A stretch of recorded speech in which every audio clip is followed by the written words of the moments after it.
Ова е секојдневната бучава што жителите на селото Мерово во општина Желино се принудени да ја трпат.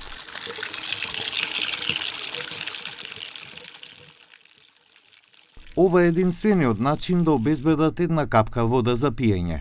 Иако селото има само околу 50 населени куќи, недостигот на вода останува долгогодишен предизвик, кој уште повеќе се влошува во летниот период, со доаѓањето на иселениците. Një banare çelën, kanali e bon këtë kanalin këndi. Në mbet çashta. Në rezervoarin aty në të bon, në mbet çashta. Vjetë erdhën këta çatë.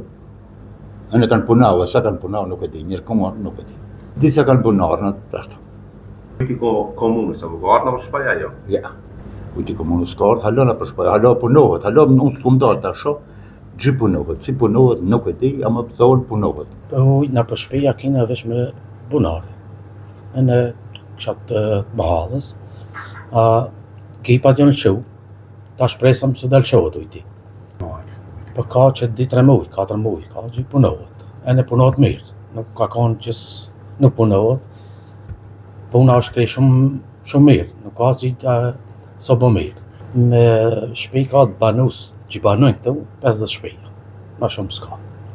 Tjerët kanë shpërngull, дана пар гурбети. Градоначалникот на општина Желино Блерим Сејдиу објаснува дека доцнењето се должи на процедурите за приклучување на електричната мрежа, но ветува дека проектот официјално ќе биде завршен во рок од 2 недели. Në Merov nuk është se kemi lëshuar ndonjëherë atë ujë dhe ne kemi punuar dhe kemi thënë se jemi duke punuar.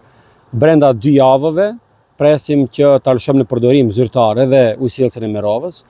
Kemi pas ca defekte në lidhje me kyçjen në rrjetin elektrik, për arsye se barqja apo transferimi apo përqimi i ujit atje bëhet përmes rrymës dhe ky sistem duhet që të kyçet edhe në EVN.